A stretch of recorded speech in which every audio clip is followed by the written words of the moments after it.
अनुभव किया था पहले भी, क्योंकि इतनी भीड़ निकल रही थी। इसमें मैं किसी का, खैर प्रशासन ने बहुत प्रयास किया, इसके बारे में मैं नहीं कह सकता, लेकिन बहुत भीड़। मैं तो बताऊं कि हमको परसों रात में हमारे यहाँ कल सुबह हमको एक फोन आया। हमारे गांव की एक महिला थी, वो गायब हो गई थी, संभवतः उसने मेरा नंबर दिया दिया, और फिर उसको हमारे लोग मिल गए, हमारे जिले के लोग मिल गए, तो उसने हमको फोन किया और फिर रोने लगी जोर जोर से। फिर हमने कहा परेशान मत होइए, फिर उसके बेटे का नंबर ढूंढा, प्रधान जो हमारे साथी प्रधान थे वहां, उनको हमने बताया, और वो ले जाके नाग बासुकी मंदिर के सामने सेक्टर नंबर 8 में फिर उनको करके आए। तो स्थितियां इतनी भयंकर थी कि कोई स्नान करने गया घाट पे भूल गया, कोई कहीं भूल गया, और रात में तो इतना बड़ा रेला हुआ कि प्रशासन की सारी व्यवस्था ध्वस्त करते हुए इतनी बड़ी जो आस्था हुई, उसके लिए खेद है। भगवान उन सभी पुण्य आत्माओं को शांति प्रदान करे, और जो हमारे घायल साथी हैं वो शीघ्र ही स्वस्थ हों भाई बहन। उसमें हमारे जिले के भी 2-3 लोगों के हताहत होने की सूचना है।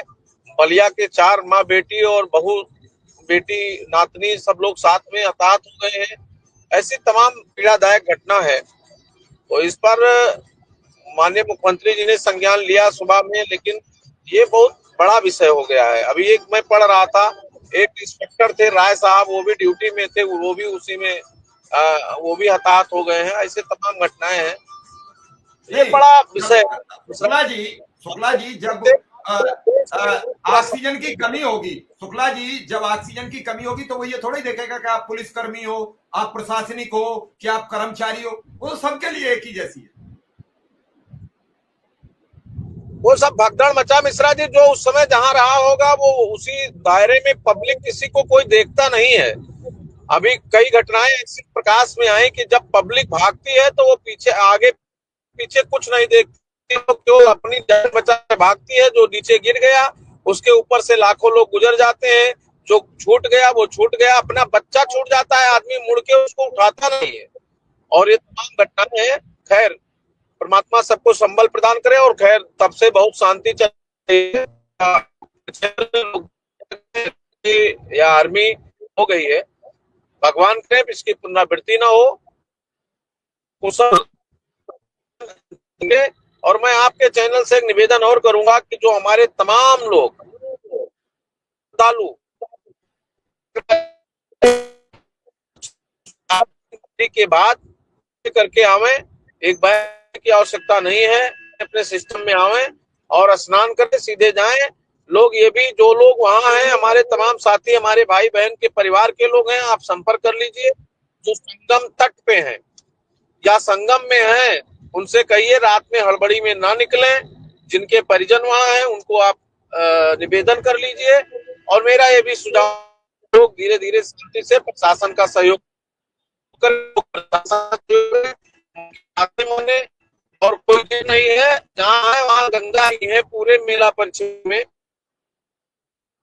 ऐसा ना हो कि के चक्कर में और हम अपने आप को कहीं खो बैठे। सभी लोग, मेरी विनम्रता पूर्वक मेरा निवेदन है, आज का स्नान निपट रहा है और अभी लगातार ये चलेगा, तो निश्चित रूप से सभी लोग अपनी सुविधा और प्रशासन के व्यवस्था का भी ख्याल रखें। जी मिश्रा जी, धन्यवाद। शुक्ला जी, आज तो खैर सब व्यस्तताएं हैं, लेकिन कुल मिला के ये है कि आप गए थे, देखा था, आपने तो खुद जाके देखा है वहां क्या होच पोच थी। आज 15-15 किलोमीटर जाना पड़ रहा है, श्रद्धालु पहुंच रहे हैं, उसमें कई चीजें हैं। लोगों ने कह दिया 144 साल में पहली बार पड़ा है।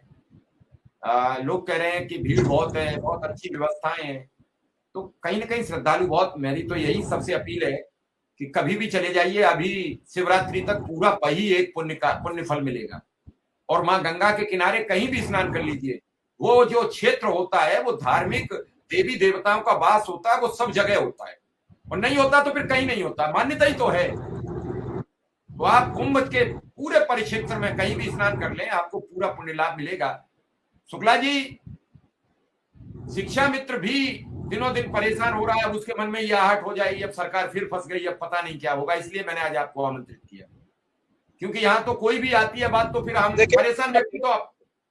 परेशान व्यक्ति तो अपने पे लागू करता है, वो दूसरे से नहीं करता, वो तो अपने पे ही आत्मसात करता है। मिश्रा जी, लगातार हम लोग शिक्षा मित्रों